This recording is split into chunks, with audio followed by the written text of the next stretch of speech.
E aí, como é que você tá? Tudo bem? Tudo tranquilo e firme? Seja bem-vindo. Tudo ótimo, obrigado. Maior prazer. Maravilha. Prazer tê-lo conosco, né? Isso. E como é que estão as coisas aí? Como é que tá Goiânia? Tudo bem? Firme aqui numa campanha aí pelo Conselho Federal de Medicina. É, eu Precisa do vi. seu apoio e do seu voto. Eu vi. Tem um apoio. Maravilha. É agora em agosto, né? É 6 e 7 de agosto, as 6, eleições 7 de aí no agosto. Brasil inteiro, Isso, né? isso Estamos aí. aqui com a chapa 1 aqui pelo Conselho Isso. Federal de Uhum, Medicina, representando Goiás, né? Vamos caminhando. beleza. Vamos caminhando. E- Isso aí. Então, essa é uma... Maurício, podemos começar, Maurício? Claro, doutor, na sua chamada. Maravilha. Professor Heron, essa é uma atividade da Associação Médica de Goiás, Uhum. Faculdade de Medicina, pós-graduação em Ciências da Saúde, mestrado, doutorado e pós-doutorado, e a Comissão de Ciência Médica de Goiás. Esse é um curso que a gente faz como disciplina da pós-graduação em Ciências da Saúde, Stricto Sensu, e hoje, então, aqui recebendo no estúdio da Associação Médica de Goiás, o professor Heron Werner, que tem uma experiência extraordinária na composição de metodologias de alta tecnologia aplicada à medicina fetal, de imagem, que vai nos brindar hoje, então, com a sua apresentação. Professor Heron, fique à vontade. A casa é sua. Bom, Neymar, é um prazer muito grande estar com vocês aí, tá? Agora no virtual fica mais fácil, né? A gente não precisa de viajar muito, né? Então fica tudo mais fácil, né? Eu falo demais, então se passar muito de uma hora, você me avisa aí para eu parar, tá? A apresentação sempre é um pouco grande, mas vamos falando. Perfeito. E o objetivo aqui é falar de uma maneira bem informal, tá? Do diagnóstico por imagem, envolvendo ultrassonografia e ressonância magnética e muitas vezes a fusão desses dois métodos, né? Então, eu vou mostrar um pouco para vocês como é que a gente trabalha aqui no Rio de Janeiro, e com exemplo de alguns casos e protocolos de imagem, né? Toda vez que eu falo de imagem, eu venho ressaltar que todo o nosso diagnóstico ele é baseado na ultrassonografia, né? Então, a ultrassonografia é o melhor método de screening de malformações fetais e a ultrassonografia ela avançou muito nos últimos anos, né? Não só com a ultrassonografia 3D, mas com a evolução dos transdutores que nos faz pensar e nos faz fazer um diagnóstico cada vez mais precoce, né? Então, aqui eu mostro um exemplo para vocês de uma gestação de FIV, que foram transferidos dois embriões, e aí o que vocês veem aqui com 10 semanas? Vocês veem aqui gêmeos toraconfalópagos, né? Então, vocês veem um aqui desenvolvendo normalmente, o outro aqui gerou uma gemelaridade imperfeita, e vocês veem aqui a fusão do urocoração desses dois gêmeos. Quando a gente fala de ultrassom no primeiro trimestre, vem logo na cabeça o estudo da translucência, a avaliação da translucência nucal, mas a gente tem muito mais do que isso, né? A gente começa nesse período a estudar a estrutura fetal, né? Então vocês veem, ó, esse é um feto de 11 semanas que veio para avaliar a translucência, e vocês veem aqui um desvio grande do eixo da coluna, um defeito grande da parede abdominal, uma encefalocele. Então, isso dentro de um contexto de limb body wall complex. Olha esse caso aqui também, vocês veem aqui 11, 12 semanas, uma encefalocele, né, uma dilatação ventricular importante aqui, e associado com a displasia renal aqui, nós estamos com o diagnóstico, então, de uma síndrome de Meckel-Gruber, né? Então, isso são diagnósticos que a gente fazia lá no segundo, início do terceiro trimestre da gestação, e agora nós estamos fazendo no primeiro trimestre, como esse caso aqui de 11 semanas, de uma holoprosencefalia lobar, né? Vocês veem o ventrículo único aqui, né, com um probóscide, então. Então, hoje a gente consegue fazer reconstruções 3D, né? Então, vocês veem isso, é uma ultrassonografia, e nós preparamos essa imagem, vocês veem aqui os plexos coroides e os ventrículos bem dilatados, né? Então, um diagnóstico de uma grande dilatação ventricular num feto de 12 para 13 semanas.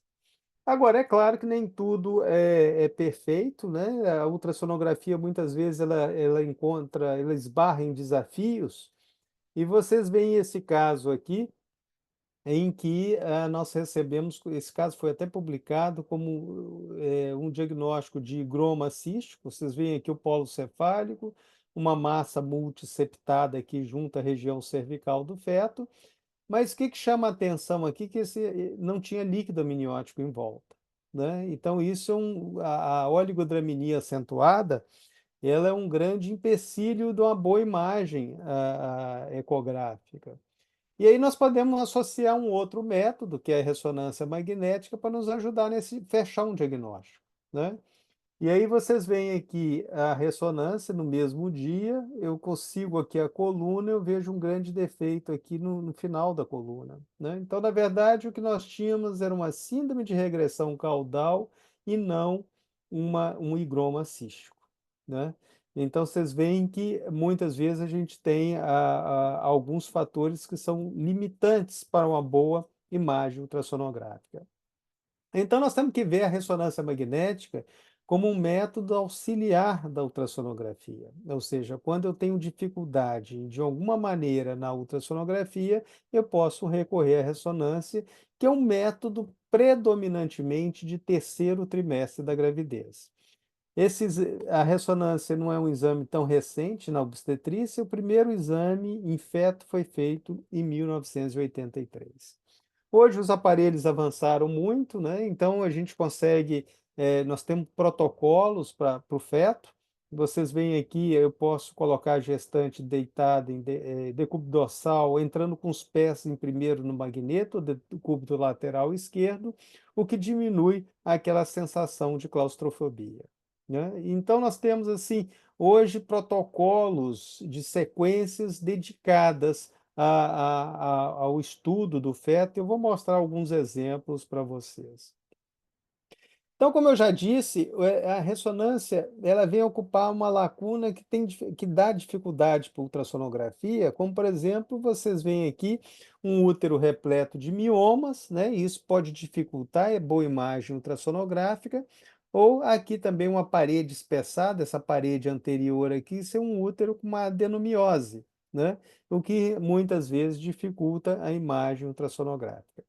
Vocês veem aqui uma grande adenomiose, um útero septado, né, uma placenta aqui posterior. Vocês vejam que esse tipo de imagem na ultrassonografia pode ser bem desafiador. E muitas vezes uma posição ruim do feto que pode dificultar aqueles cortes padrões da ultrassonografia, como nesse caso aqui de uma inencefalía, que eu tenho então passo a ter uma dificuldade maior em avaliar o polo cefálico do feto, então eu posso complementar aqui com ressonância magnética. A sequência T2 é a sequência básica de ressonância. Nessa sequência, vocês veem o líquido amniótico claro, né, e em hipersinal, ele fica branco, e ela tem uma boa diferenciação tissular do feto. Então, eu consigo ver diferentes estruturas aqui no feto, e é uma sequência muito rápida. Essa sequência, para vocês terem ideia, ela dura em torno de 17 segundos para ser feita. Então, ela é boa para líquido amniótico e avaliação anatômica do feto.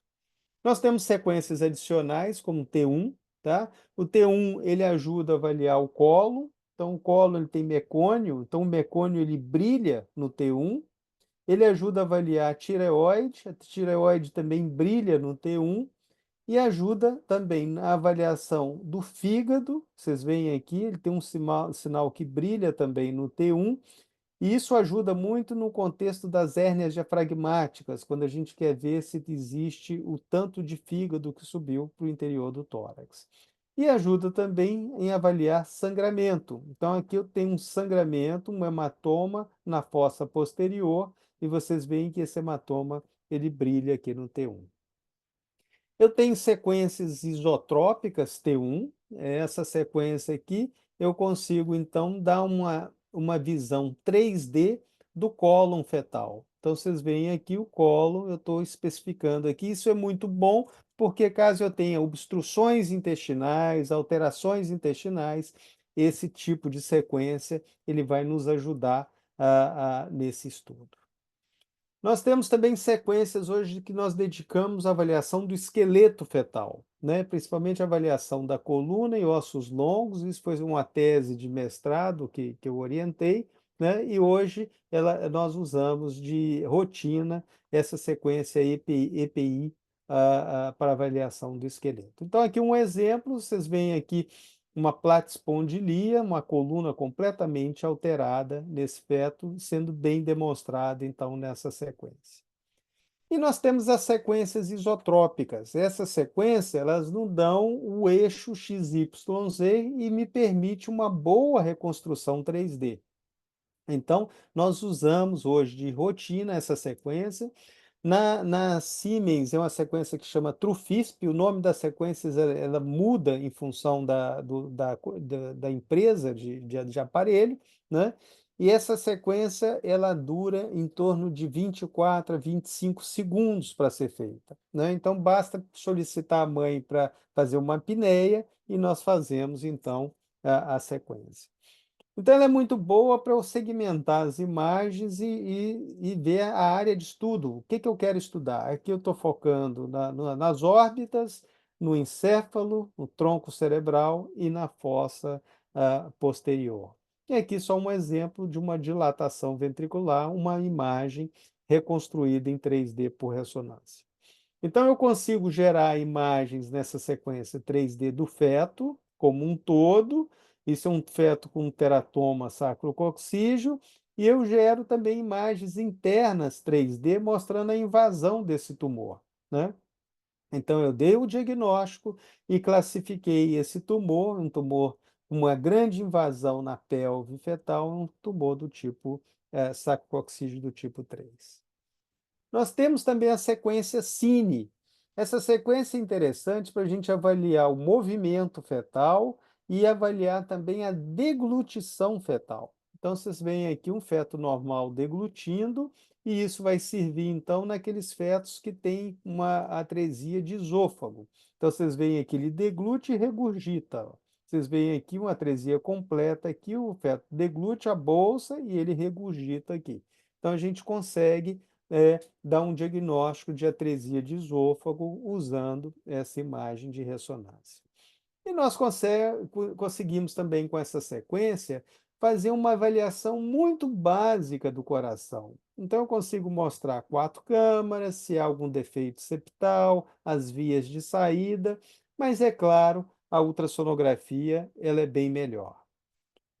Aí a gente volta no ultrassom simplesmente para mostrar isso. Olha como o ultrassom é melhor, né? Então, isso é uma sequência, um stick, né? Um ultrassom 3D do coração fetal. E o que nós estamos fazendo aqui? Nós estamos navegando no interior do coração. Então, eu consigo reconstruir 3D. Hoje nós temos um grupo de estudo de cardiopediatras estudando o coração fetal. Vocês veem aqui, ó, nós estamos preparando a imagem, então, do coração. Eu faço o stick, gero aquele volume. Aqui a doutora Marcela, ela é cardiopediatra e ela faz muito eco fetal.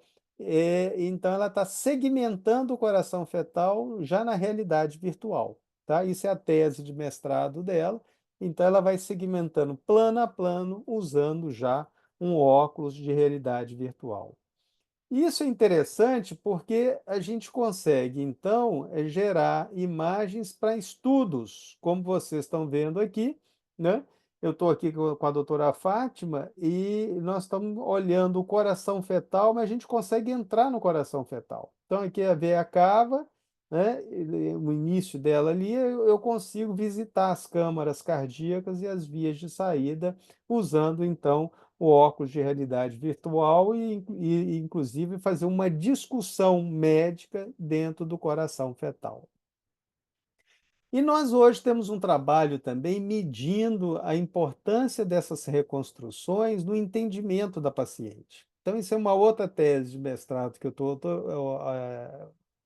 estou orientando, em que a paciente a gente faz o diagnóstico e a gente imprime em 3D o coraçãozinho do bebê em tamanho real e um tamanho 3 vezes aumentado, aquele tamanho, para que ela possa entender. A gente está medindo esse entendimento com relação a patologia do bebê que ela tem. Então, aqui uns exemplos, você vê aqui uma tetralogia de Fallot e um coração impresso em 3D. Vocês veem a CIV, uma diminuição ali da pulmonar, cavalgamento da aorta, etc. Esse caso é um caso interessante, ele vai ser capa da ESOG do próximo mês agora. Isso é um grande aneurisma de ventrículo esquerdo. Então, vocês veem aqui a imagem original, nós fizemos o stick, reconstruímos em 3D essa imagem virtual e fizemos uma impressão 3D, num tamanho real desse coração. E o que é interessante é que nós fizemos também uma ressonância magnética e com a ressonância nós mostramos que havia uma grande hipoplasia pulmonar desse feto, morreu da hipoplasia pulmonar. Vocês veem aqui que o coração com aneurisma ocupava todo o tórax fetal. Nós estamos com um grupo trabalhando também com inteligência artificial para nos ajudar nessas imagens de ressonância. Então, um dos problemas da ressonância são os artefatos de movimento fetal, né? Então, hoje nós temos um algoritmo que corrige esses artefatos de movimento e deixa a imagem mais nítida. Isso ainda nós estamos estudando com relação ao diagnóstico, se tem implicação no diagnóstico, mas hoje nós já usamos para preparar essas imagens 3D com as imagens corrigidas por inteligência artificial. Isso deixa uma reconstrução 3D com um padrão melhor. Além disso, nós temos outros algoritmos que vão identificando estruturas fetais, né? Então, identificando o cérebro, identificando o corpo fetal, identificando o líquido amniótico. Então, isso em questão de poucos segundos, eu já posso ter, então, a informação do volume completo do líquido amniótico. Então, vocês veem que avaliar muitas vezes a cabeça do feto no final da gravidez é desafiador no ultrassom, porque você tem aquela ossificação, atenuação acústica da calota craniana, e isso não acontece na ressonância magnética.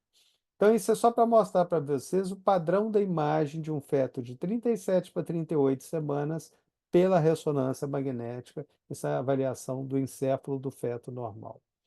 Isso nos ajuda a avaliar, por exemplo, anomalias de migração neuronal, ou seja, a formação aqui do meu manto cortical, né? Vamos ver aqui, ó, toda vez que eu tenho uma alteração dessa espessura do córtex, alteração das paredes dos ventrículos com irregularidade ventricular, nós estamos aí diante de uma suspeita de anomalia de migração neuronal. Olha esse caso aqui, ó. Nesse caso, eu tenho várias malformações associadas do sistema nervoso central. Eu tenho um cisto interhemisférico, eu tenho então aqui uma agenesia do corpo caloso, eu tenho um paralelismo aqui dos cornos frontais, que é sinal indireto da agenesia do corpo caloso, eu tenho um cisto aqui na fossa posterior, eu tenho uma alteração aqui dos hemisférios cerebelares com anomalias de migração, e eu tenho aqui também, ó, um bordo irregular dos ventrículos, então eu tenho anomalia de migração neuronal aqui, com um encéfalo liso e ruptura do manto cortical. Então, olha quanta patologia, malformação associada. E vocês veem que o que eu vejo no pré-natal é muito parecido com o que eu vejo no pós-natal. Então, muitas vezes é mais fácil você levar o binômio mãe e feto antes desse feto nascer para uma ressonância magnética do que fazer o exame desse bebê no pós-natal. Vocês veem que as imagens se equivalem, né? Então, tem aqui irregularidade da parede ventricular aqui, isso é uma anomalia de migração neuronal, eu tenho ruptura do manto cortical aqui e aqui, né? Então, as imagens são parecidas. Quando eu tenho problema, dificuldade no ultrassom, e aqui eu estou tendo uma grande atenuação acústica aqui da calota craniana, eu posso chegar pela ressonância magnética, eu estou vendo essa área aqui, isso aqui é um cisto porencefálico, né? Então, se eu tenho a dificuldade no ultrassom, vá na ressonância. Olha, avaliar a sulcação, né? Então, esse aqui é um cérebro de um feto de 37 semanas bem sulcado, aqui um feto de 37 semanas liso, né? Então, o diagnóstico aqui de uma lisencefalia. Olha aqui, lisencefalia, é o mesmo caso, hipoplasia do tronco cerebral, uma hipoplasia do verme cerebelar, alteração dos hemisférios cerebelares, né? Tudo isso associado, malformações associadas. Hoje nós estamos trabalhando também com a possibilidade de reconhecimento de sangramentos intracerebrais, né, e quantificar isso, né? Então nós estamos trabalhando em formas de ter essa identificação automática. Isso foi publicado já, e vocês veem aqui, nós estamos identificando áreas de sangramento no encéfalo fetal. Aquilo que o T1 já fazia e que eu mostrei para vocês. Olha esse caso aqui. Vocês têm uma atenuação acústica, de novo, aqui da calota, não vejo muito bem. Eu vejo aqui uma área, uma dilatação ventricular aqui na ressonância. Vocês estão vendo aqui, continuo com dificuldade no ultrassom, um sinal intermediário aqui, indeterminado aqui na ressonância, meio heterogêneo, né? E aí eu posso, então, somar outra sequência para me ajudar a definir isso melhor. Então, isso é uma sequência de difusão, que vai ver aqueles movimentos brownianos da água em volta das moléculas, né? E quando eu tenho uma restrição nesse movimento das moléculas de água entre as células, eu tenho uma área de sangramento aqui. E isso é muito importante para a gente identificar sangramento precoce no feto, principalmente quando você tem a morte de um dos fetos na transfusão gemelar, né? Dos monocoriônicos de amniótico. Um dos fetos morre, tem transfusão feto-fetal, ele pode embolizar para o outro, então aqui eu estou identificando precocemente aqui uma área de sangramento que ainda não tinha sido vista pela ultrassonografia. Essa sequência também nos ajuda de difusão, nos ajuda a identificar, fazer uma tractografia.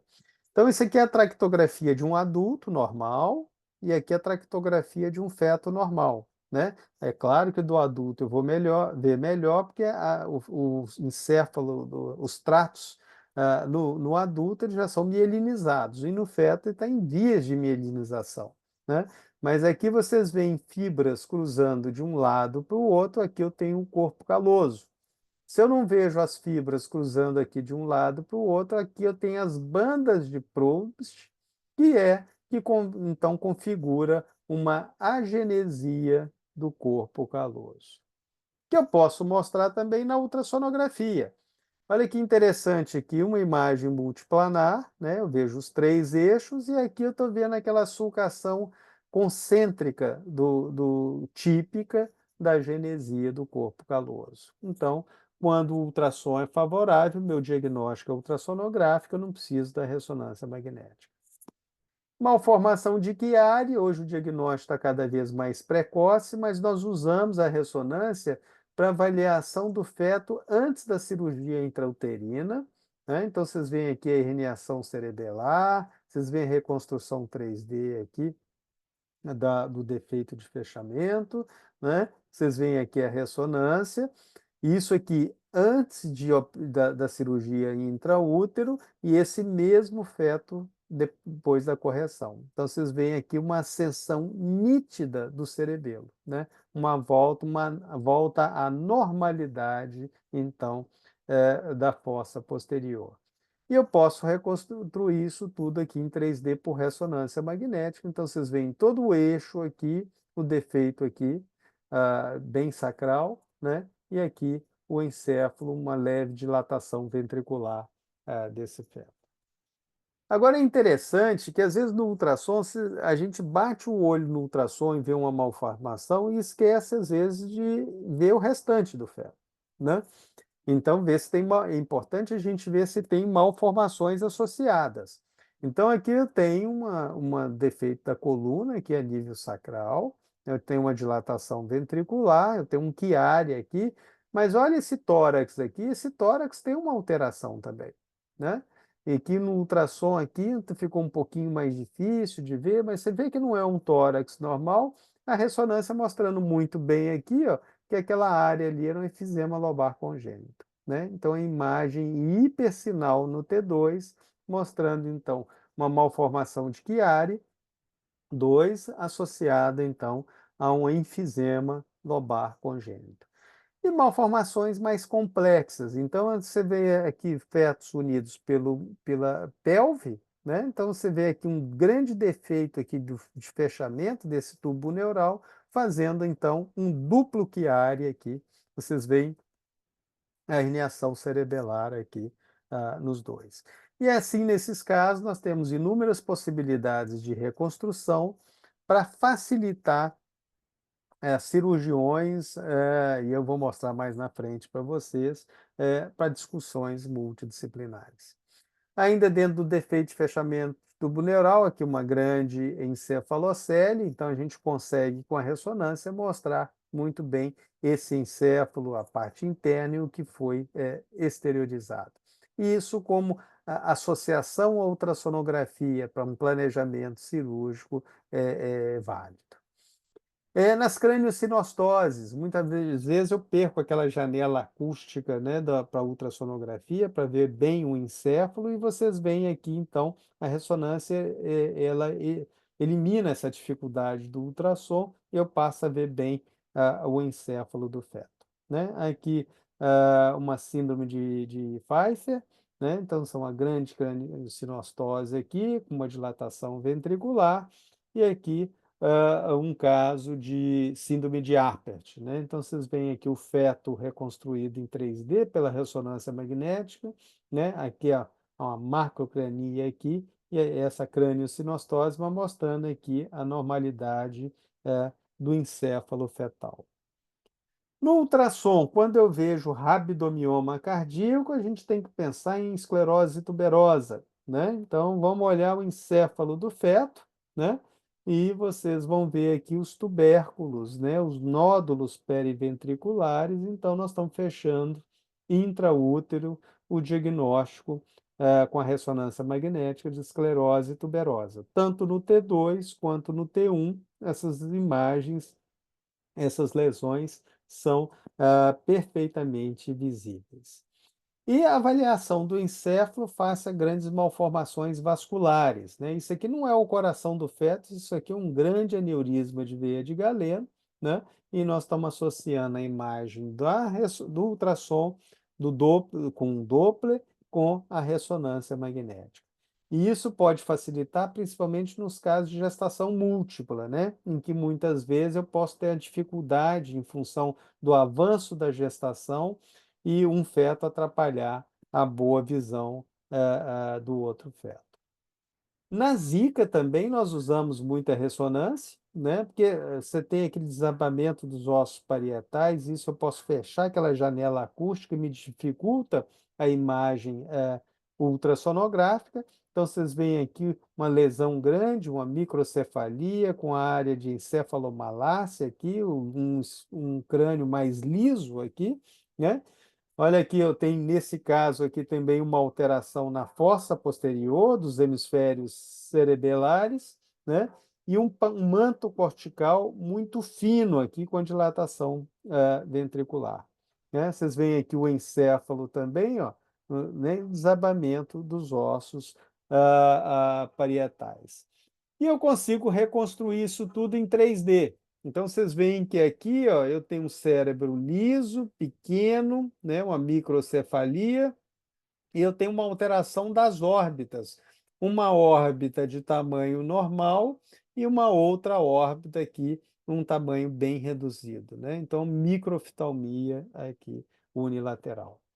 E tivemos alguns casos também de artrogripose associada à zika, né? E isso você vê o ultrassom aqui, mostra muito bem, mas a ressonância nos dá uma visão geral do feto, né? O bom da ressonância é que ela tem um campo de visão muito grande e nos dá a visão sempre completa de todo o feto. E eu consigo, então, reconstruir em 3D. Então, nitidamente, vocês veem um feto aqui com a microcefalia e com o aspecto, um posicionamento de membros, tudo muito típico da artrogripose.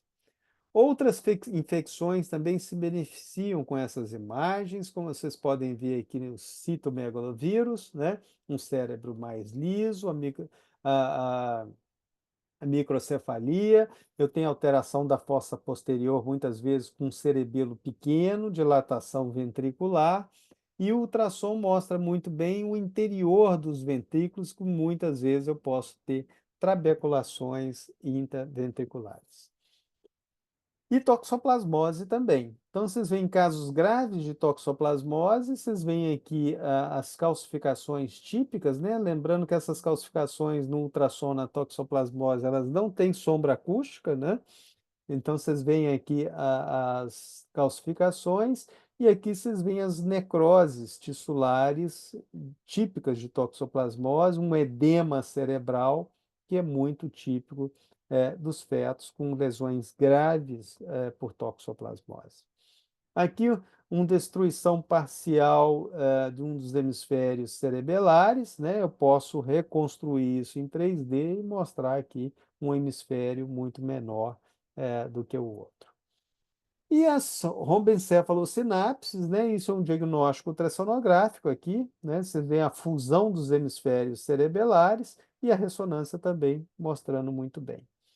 Mas isso é um diagnóstico que tem que ser feito no plano axial, né? E vocês veem que mesmo a ressonância magnética, se vocês não olharem com cuidado no sagital, vocês vão interpretar isso aqui como verme cerebelar, e na verdade isso é uma fusão dos hemisférios cerebelares com a ausência do verme. Isso é uma síndrome de Walker-Warburg. A ressonância ajuda muito bem, porque a ressonância vai avaliar muito bem a fossa posterior, tem um aumento da fossa posterior, eu tenho uma alteração de sinal aqui nos hemisférios cerebelares, e isso aqui é alteração de migração neuronal. Aqui eu mostro para vocês muito bem a imagem típica da síndrome de Walker-Warburg, que é o tronco em formato de Z, né? Uma hipoplasia do verme cerebelar, um córtex liso, então isso nós temos uma lisencefalia do tipo 2, e aqui eu tenho um aumento das órbitas, isso aqui é uma buftalmia. Eu posso, então, reconstruir isso tudo em 3D. Então, todas essas lesões são mostradas aqui. Lisencefalia, dilatação ventricular, alteração da fossa posterior, a disposição em Z do tronco cerebral. Então, tudo isso pode ser reconstruído em 3D e fica muito fácil da gente discutir um caso como esse. Cistos intracerebrais, né? Então, vocês veem aqui a cisto aracnoidiano, vou dar só uma passada rápida aqui, ó, vocês veem no ultrassom mostra muito bem, e a ressonância, então, confirmando a imagem ultrassonográfica. Aqui um grande cisto na linha média, rechaçando posteriormente o tronco cerebral. E nos tumores intracranianos, né? Então, os tumores, isso avalia, a gente consegue avaliar muito bem. Isso é um papiloma de plexo coroide, né? Isso aqui é um teratoma, né? Porque essas lesões, elas modificam completamente o encéfalo, então a gente consegue delimitar muito bem esses tumores, né? Esse aqui também é um teratoma intracraniano, vocês podem ver ali, ó, o ultrassom e a ressonância magnética, mostrar a relação do tumor com o tronco cerebral. E outra coisa interessante, que uma vez delimitando esses tumores, eu posso acompanhar, isso servir de base para o acompanhamento no pós-natal. Então, olha só esse caso que interessante, nós vimos com 34 semanas o tumor, na primeira semana de vida pós-natal, aqui ele com 5 anos e aqui ele com 8 anos de idade, né? E hoje nós temos, então, essas reconstruções que vão nos mostrando que esse tumor, isso é um caso raro de craniofaringioma, de uma criança que chegou até 8 anos de idade e não precisou de cirurgia. A grande maioria dessas crianças, né, até essa idade já tiveram que operar, e esse caso, o tumor permaneceu estável. Outros tumores aqui da cavidade oral, isso é um tumor epignato, vocês veem a ressonância mostra muito bem, né? E isso é importante para o planejamento do parto desse feto. Eu vou mostrar um pouquinho mais na frente para vocês. Aqui um cisto branquial. Esse cisto é importante, esse tipo de diagnóstico, que essas crianças, esse cisto, muitas vezes no pós-natal, eles crescem e matam a criança por sufocamento, né? Então, ali a ressonância mostrando muito bem o cisto aqui, né? Esse é um feto de em torno de 29 semanas, né? E a gente ali depois reconstruindo e mostrando a evolução do cisto, né? Essa criança aqui, ó, vocês veem aqui, ó, olha como é que o cisto foi crescendo, então essa criança foi operada, porque muitas vezes é um cisto benigno, mas que vai matar, pode matar essa criança por sufocamento. O tórax é um capítulo à parte, a ressonância, essas imagens ajudam muito bem, eu só vou dar uma passada geral para vocês. Em casos complexos, né? Vocês veem isso aqui, o coração, o estômago, parece que o estômago não está no tórax, ou a meio caminho do tórax, aqui no ultrassom. Quando a gente faz a ressonância, a gente suspeitou de uma hérnia diafragmática, mas, na verdade, o que vocês veem aqui, naquela sequência T1, é o fígado subindo dos dois lados, né? Então, isso aqui eu tenho o quê? Um diagnóstico de uma genesia completa do diafragma, né? Então, vocês veem que o fígado ele subiu todo. E o que chama atenção no ultrassom? O coração ele não desviou muito o seu eixo, porque o fígado subiu dos dois lados. Lesões císticas, né? Então, isso é uma CIPAM, né? Com macrocística, né? Então, vocês veem o cisto nítido aqui na ultrassonografia.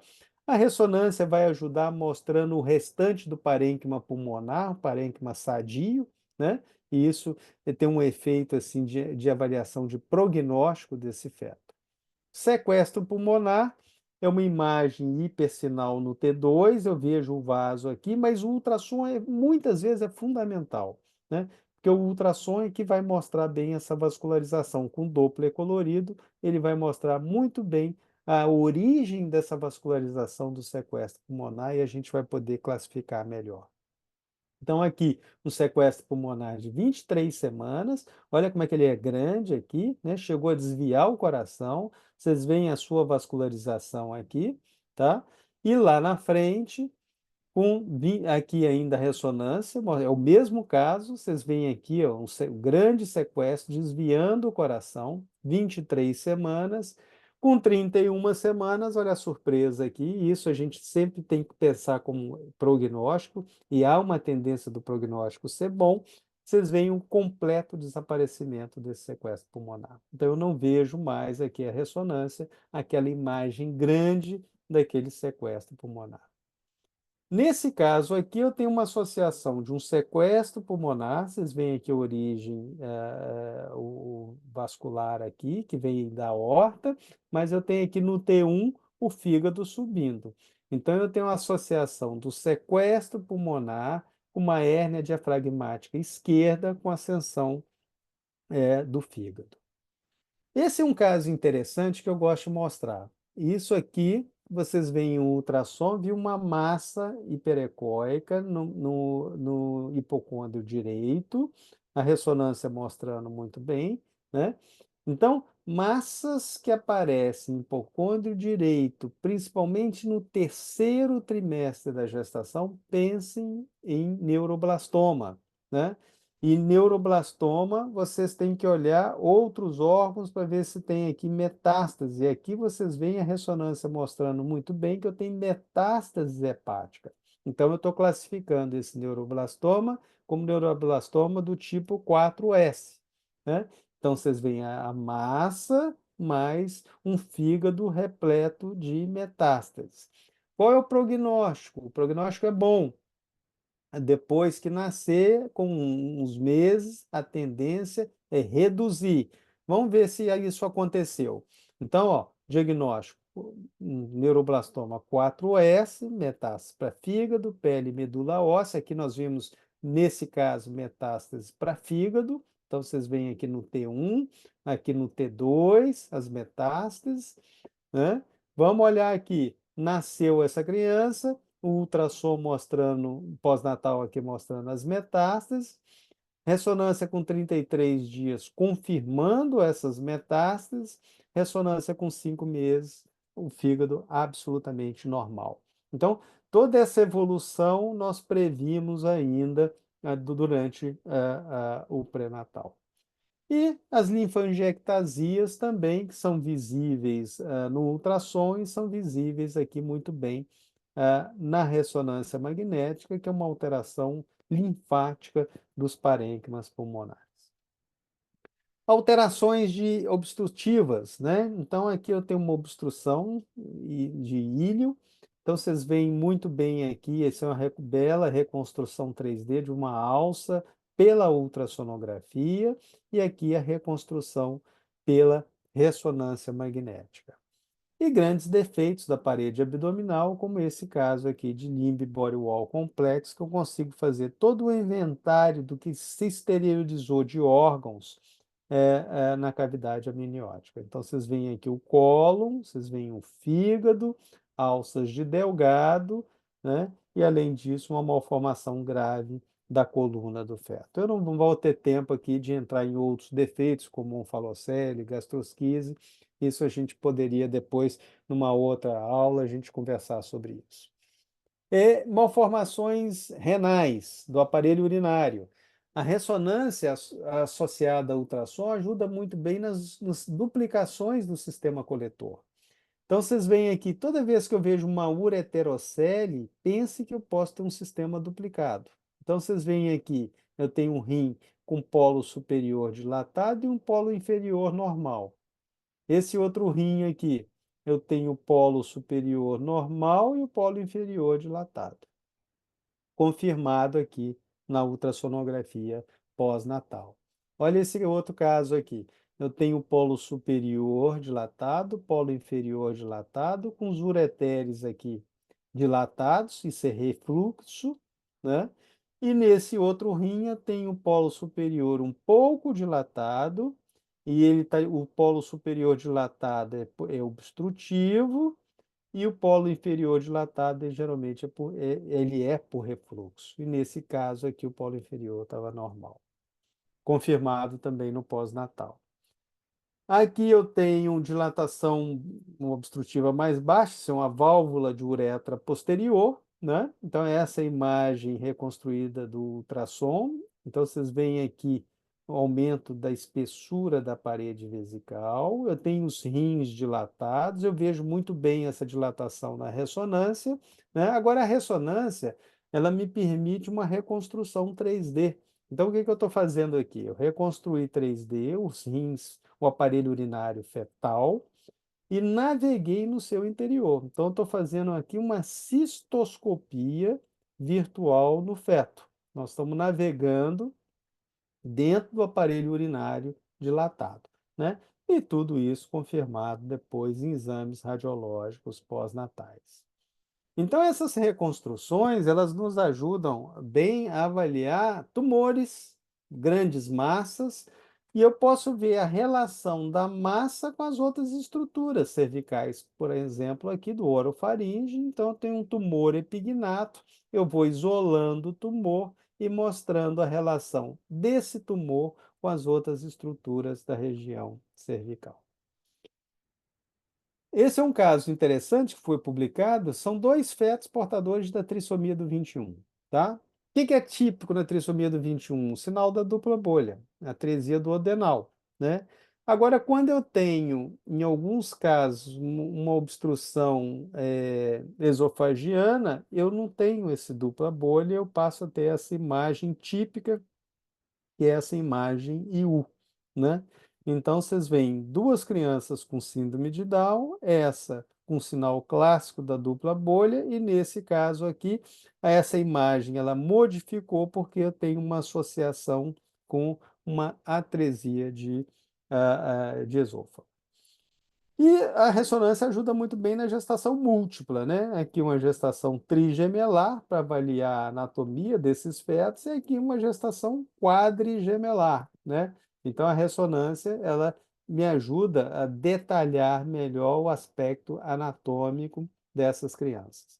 Aqui no primeiro trimestre, uma reconstrução pela ultrassonografia com 12 semanas e aqui com 26, 27 semanas uma reconstrução 3D por ressonância magnética. Aí eu consigo navegar entre os fetos e fazer um melhor estudo anatômico deles. Então, vocês veem que as reconstruções, elas são muito parecidas com o anátomo patológico, com o pós-natal. Então, vocês veem aqui, eu tenho dicéfalos com uma anencefalia aqui, e vocês veem que a imagem é parecida com o que nós vimos aqui no pré-natal. Então, eu consigo reconstruir bem na ressonância. Vocês veem aqui, eu tenho uma circular de cordão na perna do feto, eu tenho uma meningomielocele, aqui eu tenho uma hipoplasia do pênis, né? Aqui nós estamos fazendo aquela sequência isotrópica que dura 25 segundos, né? Reconstruímos o feto, e aí eu comparei o virtual com o real. O Renato Sá fez aqui a fetoscopia, né? E nós fizemos aqui antes a navegação virtual, né? Então vocês veem que tudo que ele viu aqui, nós vimos aqui também no virtual, né? Então isso é para mostrar como essas imagens são realistas, né? Ali o micropênis, e nós conseguimos também mostrar ali no virtual. Isso é importante para ver as lesões, a relação dessas lesões com se elas são obstrutivas ou não, por exemplo. Então, vocês veem aqui um teratoma cervical, né? O feto aqui reconstruído em 3D por ressonância magnética, e nós podemos, então, fazer simulações virtuais para mostrar a relação do tumor com as vias aéreas. Então, vocês estão vendo aqui em verde o teratoma, né? E eu estou vendo que esse teratoma ele não está obstruindo por completo as vias aéreas, né? E isso é importante para avisar, mostrar para a equipe que vai receber, então, essa criança no pós-natal. É importante dizer também que essas imagens eu posso jogar. Hoje nós temos outras ferramentas que eu posso jogar essas imagens para a gente fazer uma discussão multidisciplinar, uma discussão à distância. Em vez de eu ter uma discussão com vocês aqui usando uma tela de computador, eu posso jogar isso no metaverso e nós podemos, os nossos avatares, discutir o exame, né? Isso passa a ter uma interação muito mais realista, porque eu tenho uma sala virtual, os avatares aqui se encontram, eu tenho as imagens reconstruídas e as imagens reais, originais do exame. Então, a gente pode ali fazer planejamento cirúrgico, discussão multidisciplinar. Eu posso usar isso também em realidade aumentada. Na realidade aumentada, vocês veem que eu passo a ver a imagem como uma holografia. Então, aqui eu estou discutindo com um médico à distância, um caso de tóraco-onfalópagos, né?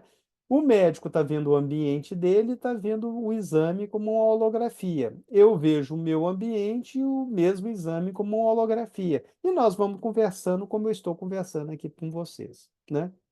Então, eu posso juntar uma equipe e fazer uma discussão multidisciplinar em cima dessas imagens reconstruídas. Vou mostrar aqui um exemplo concreto para vocês. Então, esse é um caso de craniópagos. O diagnóstico aqui, ele chegou para mim com 23 semanas, veio do norte do país. Nós fizemos aqui ultrassom, ressonância magnética, eu reconstruí em 3D, e nós fomos guardando essas informações para o pós-natal. Então, essas crianças nasceram, aqui eu já estou reconstruindo já usando ressonância e tomografia computadorizada, e vou trazendo as informações também do pré-natal. Então, vocês veem o seguinte: essas crianças foram separadas em 9 etapas ao longo de 4 anos de vida. E entre cada etapa, nós usamos todas essas ferramentas que eu mostrei para vocês, né? Então, vocês veem as reconstruções 3D por ultrassom, por ressonância magnética, pós-natal também por tomografia, né? Usamos também o recurso da impressão 3D e usamos também um recurso de metaverso para comunicar, para fazer planejamento cirúrgico com equipes à distância. Então, o planejamento cirúrgico dessas crianças foi feito com a equipe do Hospital do Cérebro aqui no Rio de Janeiro, um instituto público, com um hospital na Inglaterra. Isso aqui vocês estão vendo aqui a discussão em metaverso. né? Aqui vocês veem as impressoras 3D fazendo o parênquima cerebral de cada feto com cores diferentes e aqui a vascularização. Então a gente vai montando isso tudo para ter uma cirurgia com mais precisão. Então vocês veem aqui uma das etapas cirúrgicas, aqui os modelos impressos em 3D. Então o planejamento cirúrgico foi feito virtualmente e depois esses modelos físicos também foram usados no ato cirúrgico. Esse já é um outro caso de craniópagos, e esse caso é interessante porque esse caso, um dos bebês tinha uma malformação cardíaca grave. Então, nós tínhamos que ter um planejamento cirúrgico muito bom, porque o que ia acontecer é que um dos fetos ia morrer logo ao nascimento, né? E aí nós queríamos ter uma cirurgia rápida e precisa para salvar o outro feto com o mínimo de dano possível, né? Então, vocês veem o ultrassom, a ressonância magnética, aqui já as reconstruções 3D, e aqui vocês já estão vendo aqui o neurocirurgião já visitando o nosso laboratório lá, a gente já conversando e vendo o parênquima cerebral dessas duas crianças, né? Com toda a parte vascular e tudo mais. E depois eu coloquei o cirurgião, nós entramos nós temos essa sala que é uma sala de planejamento cirúrgico, e nós entramos num metaverso com uma equipe na Inglaterra. Então aqui vocês estão vendo nós com os ingleses, né, já fazendo planejamento cirúrgico. Ou seja, nós estamos treinando literalmente a equipe, vendo os pontos de secção, treinando os passos para que quando essas crianças nascerem, tudo isso já vai estar treinado com a equipe, né? Para que tudo seja de uma forma mais precisa e rápida possível. E assim aconteceu, essas crianças nasceram, um dos fetos faleceu por malformação cardíaca, mas o outro foi operado, o outro ele saiu muito bem. E nós temos que lembrar também que os nossos exames, eles podem também, hoje nós temos possibilidades de usar nossos exames também na área da inclusão, né? Então, esse é um caso, um exemplo que eu estou dando para vocês de acompanhamento pré-natal de gestantes deficientes visuais, né? Então, hoje a gente faz gratuitamente para o Brasil inteiro, né? Nós geramos modelos 3D do feto dessas gestantes para que a gente possa dar um melhor acompanhamento para elas, um maior entendimento dessas gestantes ao longo do pré-natal. Eu já fazia isso quando tinha o 2D. Quando tinha o 2D, só há muitos anos atrás, não tinha ainda tecnologia 3D, a gente recortava o perfil do feto no papel, né? E mostrava para a gestante ao longo do pré-natal. Hoje a gente tem um recurso da impressão 3D por ultrassom. Então, isso aqui é o rosto impresso em 3D por ultrassom, ou usando a ressonância magnética. Então, isso aqui é um feto impresso em 3D, literalmente o exame da ressonância magnética. Ele só foi pintado aqui porque ele foi usado para um documentário e eles pediram para que fosse pintado, né? Mas nada aqui foi montado, tudo isso veio de uma informação de ressonância magnética. Então, aqui uns exemplos, né? Você vê aqui a gestante tocando o seu bebê, né? Então, nós usamos aqui aquela sequência de ressonância isotrópica, né, que dura 25 segundos, e depois a gente gerou o modelo 3D com a impressora 3D, etc. E nós usamos esses modelos aqui, foi uma experiência boa numa escola pública no Rio de Janeiro de deficientes visuais, alunos deficientes visuais, e nós preparamos na época, isso já tem bastante tempo, na época nós preparamos uns modelos de fetos normais para que eles pudessem estudar a evolução da gestação. E esses bebês fazem parte hoje da coleção permanente do Science Museum em Londres. Então, se vocês forem lá no Science Museum em Londres, vocês vão ver esses bebês impressos em 3D feitos aqui no Brasil, um projeto feito aqui no Brasil. Então, o que eu queria deixar para vocês é que a ultrassonografia, ela é o método da rotina nossa no pré-natal. E o ultrassom, ele avançou muito, né, nessas reconstruções 3D, avançou muito no diagnóstico de malformações no primeiro trimestre, no screening do primeiro trimestre. Então, ela está ajudando cada vez mais deixar o nosso pré-natal, o nosso diagnóstico pré-natal preciso e nos dando mais tempo de intervir naqueles casos mais complexos. A ressonância magnética, ela é um método auxiliar da ultrassonografia.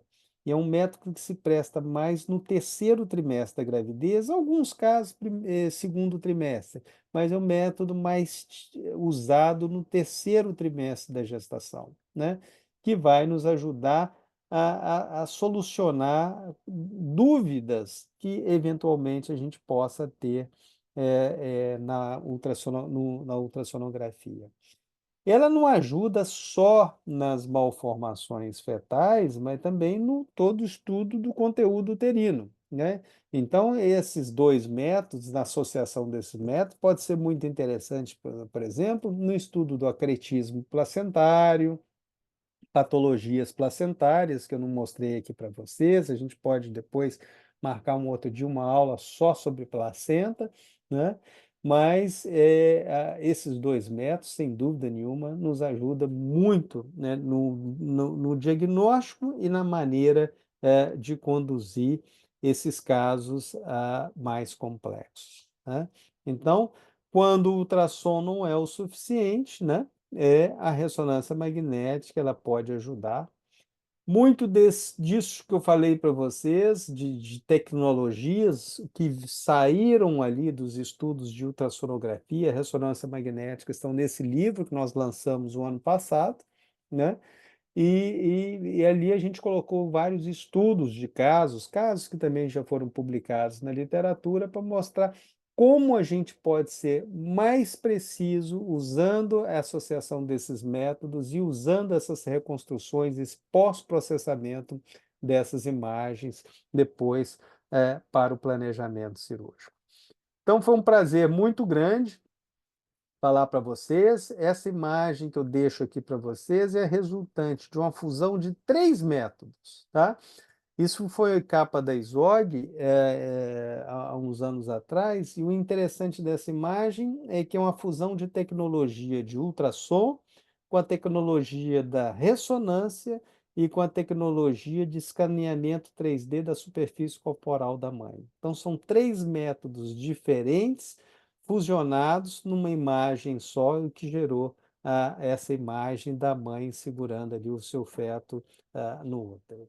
E aqui uma impressão 3D. Muito obrigado e fico aí à disposição para comentários. Ótima aula, professor. A gente vai abrir, se alguém quiser fazer pergunta, ou no chat, ou abrir o microfone, fiquem à vontade. Tá ótimo. Deixa eu ampliar aqui. Ó, tem uma pergunta, professor, do Sérgio Uhum, Vasconcelos. Ele uhum, agradece, né, e tem uma curiosidade uhum, técnica. Gostaria de saber qual uhum. o formato que o doutor exporta as imagens do aparelho de reconstrução de 3D em modelos de realidade virtual impresso. Existe um programa específico, pós-processamento dessas imagens? Como é que É, funciona? isso depende da empresa da empresa de ultrassom que você está usando, tá, Sérgio? Por exemplo, a GE, você tem alguns formatos ali. Eu exporto muito no formato .vol, ou você pode exportar no formato próprio do STL, né? E outras empresas, você tem que consultar todas as empresas que têm um transdutor volumétrico, alguma maneira, algum formato próprio deles, eles podem te dizer, entendeu? Então eles têm ali o formato próprio deles, né? Isso aí depois você tem softwares para reconstrução 3D gratuitos, né? Um exemplo ali, o 3D Slicer, por exemplo, é um software gratuito que você pode usar, né? Precisa de alguém que saiba usar, né? Para primeira vez vai ser um pouco complicado, mas você pega rápido, né? E aí você pode segmentar essas imagens. Como vocês viram lá, a gente segmentando a imagem do coração fetal, né? Aquilo Fine. foi um stick, aquilo foi exportado em vol, né? E nós abrimos naquele software que eu chamei Lucis. Isso é um software canadense, né? Ali a gente está segmentando a imagem direto dentro desse software, já na realidade virtual. Então você tem inúmeros softwares, você tem a Materialize, por exemplo, que aí já é um software no nível bem superior, mais caro também. Esse software também é perfeito para você fazer esse tipo de segmentação.